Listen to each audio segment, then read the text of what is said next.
Lalu siapa kira-kira pihak tak berkeringat yang sedang mengincar kursi menteri? Apakah benar Presiden Prabowo sudah menutup pintu untuk merombak kabinetnya dalam waktu dekat? Kita bahas bersama Toto Daryanto, anggota Majelis Pertimbangan Partai Amanat Nasional PAN. Selamat malam, Mas Toto. Selamat malam. Juga hadir bersama saya ada pengamat politik yang juga founder dari Lembaga Survei Kelompok Diskusi dan Kajian Opini Publik Indonesia atau Kedai Kopi, Henry Satrio. Mas Hensa, selamat malam. Selamat malam. Dan ada juga bergabung lewat sambungan Zoom politisi PDI Perjuangan Andreas Hugo Pareira. Bang Andreas, selamat malam.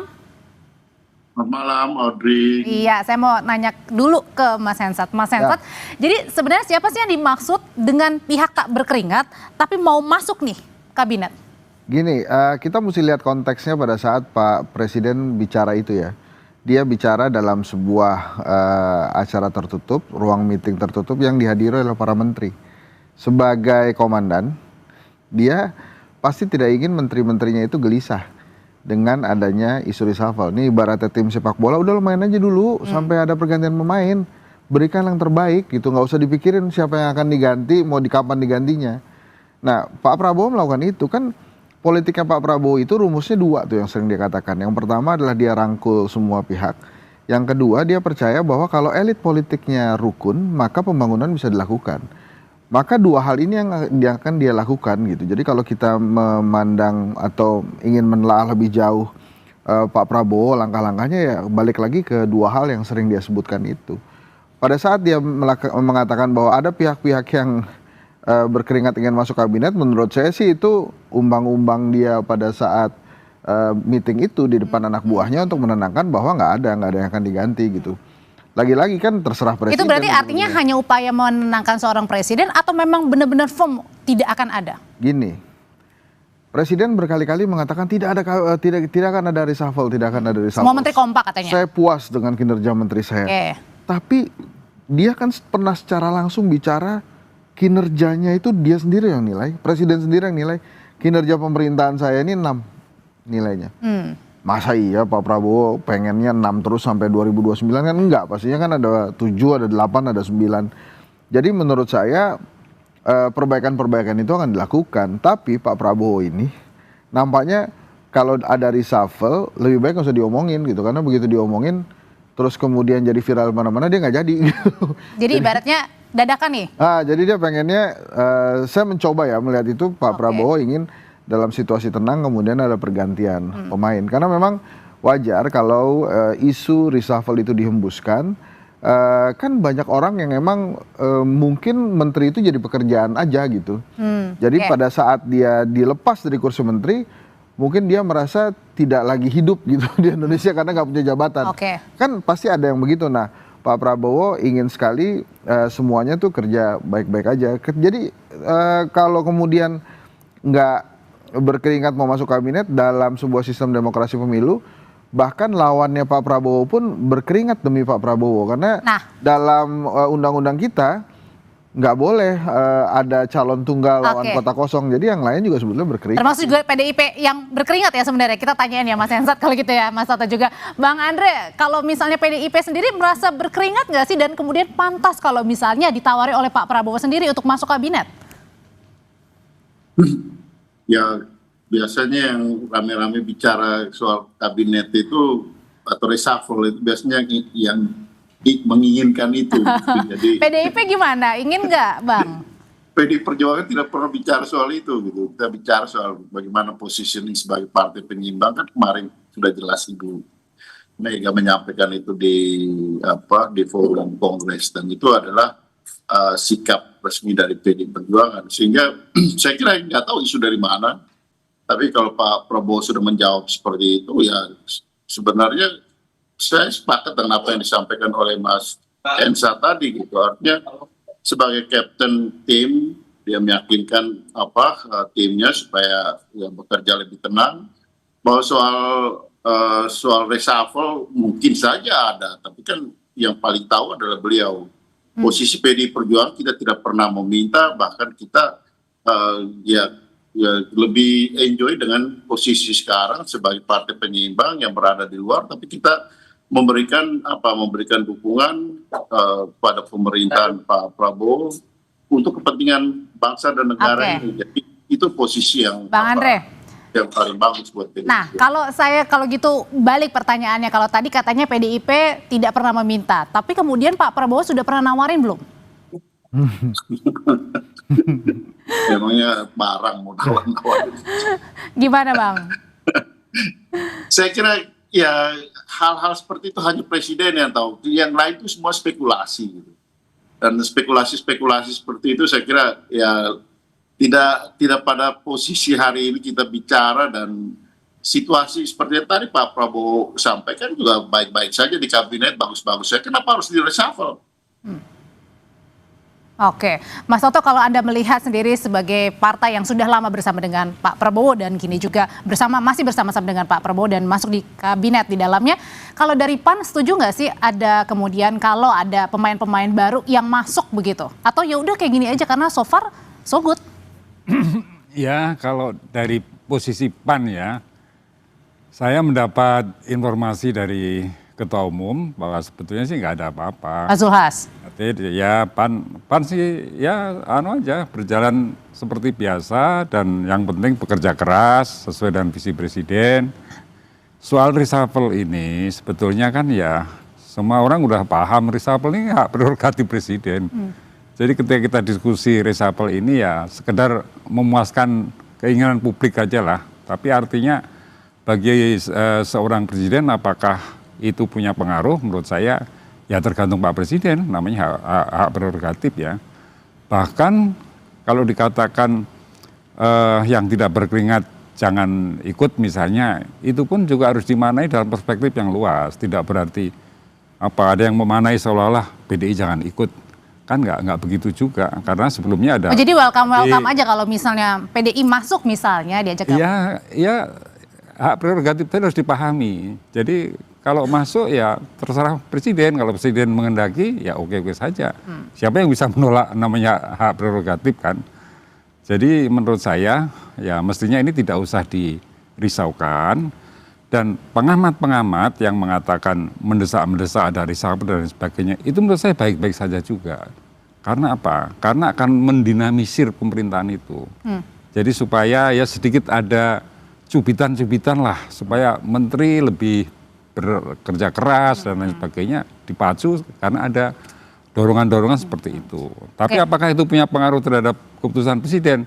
Menurut saya ya belum tentu. Bisa jadi enggak juga, karena Pak Presiden ingin membuktikan saya sudah memilih dengan benar dan sudah baik. Jadi tidak ada pergantian begitu?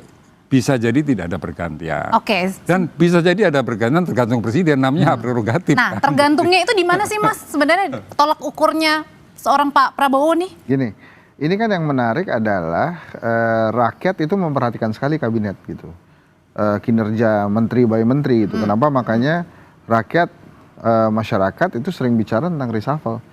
Artinya berarti ada kepuasan, jangan-jangan ada ketidakpuasan juga. Ada beberapa ketidakpuasan, terutama kan misalnya dari sisi komunikasi.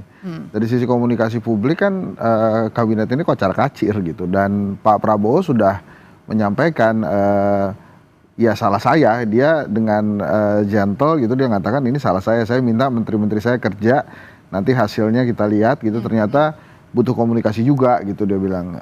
Nah itu kan banyak sekali terjadi di masyarakat. Yang terakhir fenomena One Piece itulah, misalnya Jolly Roger itu kan, bendera itu kan salah satu bentuk keresahan masyarakat yang akhirnya dimunculkan dalam bentuk simbolisasi bendera One Piece itu. Tapi sebelum-sebelumnya kan memang ada keresahan-keresahan yang menurut saya kenapa mesti begitu sih. Misalnya ada wamen yang bilang kita naikin aja pajaknya supaya nggak ada lagi masyarakat yang mau tinggal di landed house gitu ya, semuanya naik. Misalnya terus kemudian ada ini amplop hajatan bisa kena pajak nih. Hal-hal seperti itu kan sebetulnya kalau belum ajak untuk sebuah kebijakan sebaiknya jangan disampaikan. Nah karena kebijakannya sering begitu, misalnya ada Kompas lagi saya baca itu gas 3 kg. Misalnya gas 3 kg belum ajak kan, itu diumumin, jadinya rakyat ngantri resah lagi. Beruntung Pak Prabowo beserta jajarannya segera melakukan recovery untuk beberapa isu itu. Oke, termasuk juga mungkin dengan keresahan yang katanya pertumbuhan ekonominya baik, tapi kemudian ada fenomena Rojali dan roh-roh lainnya begitu ya? Iya. Nah itu kan terjadi hari ini misalnya di dekat rumah saya tuh Tamini Square, kemudian ada Mall Pondok Gede itu tutup gitu karena fenomena Rojali itu tidak bisa dihentikan. Memang akhirnya masyarakat sendiri menyaksikan mengalami itu. Tapi kan kata BPS katanya kita 5,1%, gitu. 5,1% pertumbuhan ekonomi tapi mallnya tutup gitu. Jadi lucu juga gitu. Nah, tapi hal-hal seperti ini masyarakat itu menginginkan memang ada perubahan. Dan saya yakin Pak Prabowo itu mendengarkan itu. Tapi ya kalau tentang kapan reshuffle terjadi ya terserah dia kan. Apa yang diinginkan Pak Prabowo terhadap Indonesia itu kan tercangkum dalam bukunya Pak Prabowo yang namanya Paradoks Indonesia itu. Pembicaraan tentang kemiskinan, bagaimana dia ingin mengatasi kemiskinan, bagaimana dia ingin Indonesia nantinya di Paradoks Indonesia, kemudian diterjemahkan dalam bentuk MBG, sekolah rakyat, koperasi merah putih, cek kesehatan gratis, begitu itu. Nah balik lagi ke pertanyaan tadi, kira-kira mau akan kapan ini reshuffle-nya? Terserah Pak Prabowo, tapi yang jelas mungkin ini kali pertamanya betapa inginnya masyarakat mengganti beberapa menteri yang menurut mereka memang tidak capable gitu di bidangnya. Dan itu diberikan masukan kepada presiden, hanya memang presiden nampaknya ingin nunggu momen apa nih? Ini saya lah gitu. Jangan ikut-ikut lah yang lain. Ini pokoknya momentumnya ini ada di saya.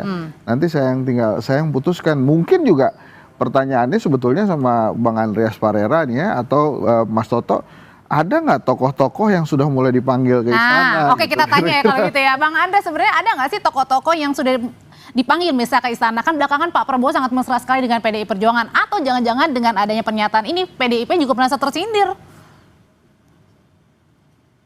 Bang Andre? Ya, kalau soal itu mesti tanya ke yang ada di istana gitu, mungkin siapa yang datang ke sana. Tapi ya sejauh ini PDI Perjuangan kita fokus pada ya di partai setelah Kongres mengkonsolidasi partai di DPR, kita menjalankan fungsi kontrol yang baik. Dan saya kira itu adalah bentuk support, bentuk dukungan pada pemerintahan untuk bisa pemerintahan berjalan dengan baik.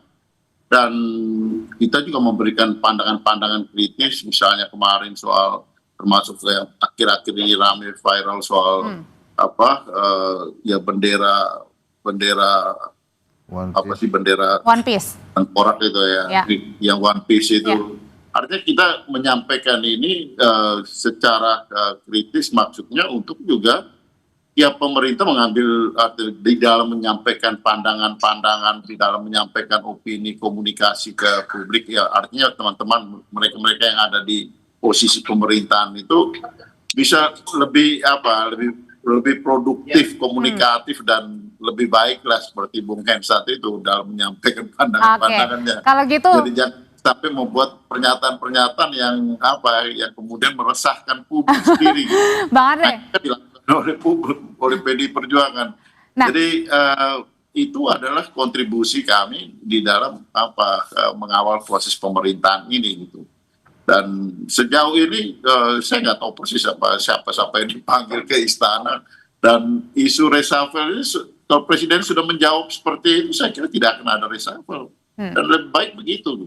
Oke, Bang Andre, tapi kan dalam Kongres kemarin kan katanya bahwa PDI Perjuangan ini akan menjadi sparring partner ya untuk pemerintah. Nah, tapi pertanyaannya kalau misalnya diajak gabung nih, akankah PDIP tetap menjadi penyeimbang atau justru menerima tawaran itu? Usai jeda nanti dijawab, tetap bersama kami.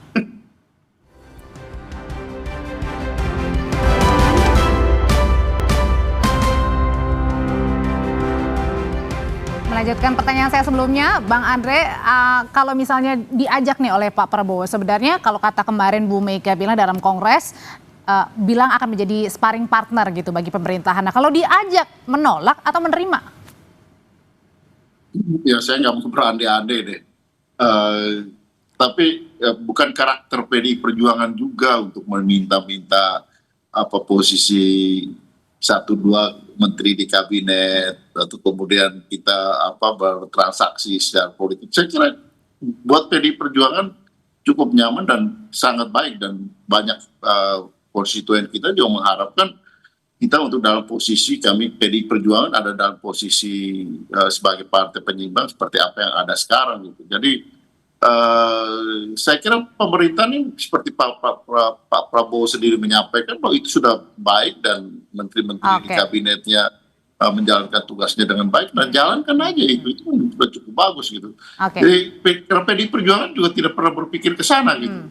Dan itu sudah jelas, secara jelas dan tegas sudah diungkapkan di Kongres kemarin gitu. Sehingga saya kira ya tawaran-tawaran seperti itu juga mungkin Pak Prabowo juga tidak akan menyampaikan tawaran-tawaran itu. Kecuali mungkin Audrey punya kabinet bayangan lain. Kita tanyain ke Mas Hensat ya. Sebenarnya kalau misalnya dari PDIP ya maksudnya tidak pernah meminta-minta ya. Nggak tahu juga nih bagaimana proses-proses di belakangnya sampai dengan sekarang. Tapi kalau dari yang Mas Hensat bocoran-bocoran atau melihat gerak-geriknya sebenarnya memang ada nggak sih orang-orang yang memang belakangan kok tiba-tiba dipanggil gitu. Ya mungkin hanya bertukar pikiran kah? Ya. Jadi kembali lagi ke dua rumusan politiknya Pak Prabowo itu. Yang pertama dia merangkul semua. Kemudian dia percaya bahwa bila elit politiknya rukun, maka pembangunan bisa dilaksanakan. Nah, ini juga diterjemahkan waktu itu dengan unggahannya Bang Dasko. Bang Dasko kan unggah dia bersama Mas Pras, kemudian ada Bu Mega, Mas Nanan, Mbak Puan. Itu kan kayak pesannya itu adalah pemilu sudah selesai, mari kita membangun gitu. Nah, di PDI Perjuangan sendiri sebetulnya kenikmatannya itu tidak pernah diambil oleh Pak Prabowo. Jadi apa yang sudah dimiliki oleh PDI Perjuangan dipersilahkan aja. Ibu Mega misalnya tetap di BRIN, tetap BPIP, Mbak Puan tetap sebagai ketua DPR. Kemudian ada beberapa dubes-dubes juga dari kadernya PDI Perjuangan kan. Nah terkait dengan reshuffle ini kan kalau misalnya PDI Perjuangan nggak masuk pun katanya jadi penyeimbang gitu ya. Sparring partner. Sparring partner. Bahkan saya bilang, oh ini jadi Partai Demokrasi Indonesia penyeimbang nih sekarang kan. Nah itu nggak harus juga kader PDI Perjuangan, tapi bisa saja profesional-profesional yang memang dekat dengan PDI Perjuangan gitu ya. Misalnya di Instagramnya Mas Seskap tuh, Mas Teddy, itu kan ada dia posting kalau saya tidak salah dengan Arsyad Rashid tuh. Nah Arsyad Rashid ini dekat sekali dengan PDI Perjuangan, bahkan kan menjadi ketua pemenangannya Mas Ganjar kemarin. Jadi ya sangat mungkin itu memang bukan kader PDI Perjuangan yang punya KTA, tapi bisa jadi profesional-profesional yang memang dicitrakan dekat dengan PDI Perjuangan yang akan masuk. Nah kalau itu masuk gitu ya, cita-cita Pak Prabowo untuk merangkul semua kan juga dapat. Artinya adalah belum tentu kader yang harus masuk, bisa saja memang orang-orang yang dekat tapi dari kalangan profesional. Ya saya rasa sih nggak akan kader yang masuk ke kabinet ya. Tapi itu tadi rumusannya kenikmatan yang dimiliki oleh PDI Perjuangan sama sekali nggak dikutak-atik sama Pak Prabowo gitu. Jadi ya silakan aja, Ibu Mega tetap BRIN, tetap BPIP, silakan gitu. Nah tapi yang lain-lain mungkin ada profesional-profesional yang dekat dengan PDI Perjuangan yang juga bisa dikomunikasikan atau Pak Prabowo berkomunikasi dengan intens supaya mereka bisa bantu pemerintahan Pak Prabowo saat ini, karena itu tadi dia kan ingin merangkul semua gitu ya. Jadi dua hal yang berbeda antara yang kita bicarakan tadi tentang apa namanya ada yang tidak berkeringat mau masuk kabinet itu ya itu sih menurut saya umbang-umbang politik aja supaya menteri-menterinya tenang dalam bekerja, nggak usah mikirin takut diganti atau takut di reshuffle gitu. Tapi kalau kayak gitu misalnya memang ada pergantian pemain nih Mas Toto, PAN jadi kurang dong kuenya. Oh aman. Ini udah dijamin aman. Oh udah aman ya. Gak merasa terusik nih. Jadi maka saya sebetulnya tidak ingin mengomentari saya ini soal mau ada yang pemain baru masuk mau apa ya. Karena kalau bagi PAN sejauh ini semua kader-kader sudah bekerja dengan baik ya semaksimal mungkin. Dan tidak hanya bagi para menterinya, jadi seluruh kader yang di DPR ya, yang di semua lini semua bekerja untuk mendukung Pak Prabowo agar lebih sukses. Maka saya pengen juga menambahkan perspektif dari sisi ekonomi real masyarakat sekarang kita ini ya. Jadi kalau BPS itu survei terakhir kuartal ini 5,2 ya. 5,2 ya. 5,2 itu ya memang kalau di lapangan ini kan plus minus ya Mbak. Jadi pelaku-pelaku usaha yang mereka itu masih dengan pola tradisional itu memang kayaknya ya sekarang berat ya. Termasuk di mall ini masih tradisional juga walaupun kelihatan modern kan. Kan cara penjualannya itu cara penjualan masih tidak mengikuti perkembangan teknologi sekarang kan. Oke. Nah sekarang itu sudah banyak perkembangannya kan berubah melalui online ya. Itu mereka yang bisa memanfaatkan itu sekarang juga berkembang dengan baik. Saya lihat di beberapa warung-warung ya, warung-warung yang mereka ikut dalam jaringan pemasaran ini, pasarnya meningkat dibanding sebelumnya. Juga anak-anak muda yang kreatif ya, yang punya desain-desain khusus itu di bidang tekstil misalnya, mereka itu tidak terpengaruh dengan misalnya persaingan dengan impor dari Tapi artinya China. balik lagi PAN sebenarnya keberatan nggak kalau ada pemain baru yang masuk, Mas? Ya PAN tidak dalam posisi bisa mengatakan keberatan atau tidak keberatan. Karena hak prerogatif tadi harus dimaknai ya itu sepenuhnya kepada presiden. Tapi bagi PAN baik-baik saja lah, nggak ada Baik-baik masalah. saja ya. Dan dengan semua partai kita juga baik-baik. Termasuk PDI juga ya? Mau, ya PDI mau masuk, mau apa, kalau presiden mau menyetujui ya monggo-monggo saja. Ya, saya rasa nggak akan dikurangi karena itu tadi dua strategi politik Pak Prabowo itu merangkul semua dan dia ingin elit politiknya rukun, jadi pasti nggak akan dikurangi. Ini mohon maaf ya Pak Prabowo, bukan so tahu, tapi saya melihatnya karena dua hal itu maka kalaupun ada pergantian gitu ya, misalnya PAN, menterinya PAN misalnya siapa, Mas Treng atau Mas Budi gitu. Ya kalau misalnya kena reshuffle digantinya Pak Toto gitu, Mas Edi. Oh, yang Jadi kalangan profesional PAN ya? juga gitu. Ya kalau PAN diganti ya masuknya PAN lagi gitu. Oke, tapi kalau misalnya mungkin pos-pos mana sih kira-kira yang mungkin saja nanti bisa digantikan? Ya kalau yang gini, Pak Prabowo tuh ada dua kategori yang biasanya menterinya diganti.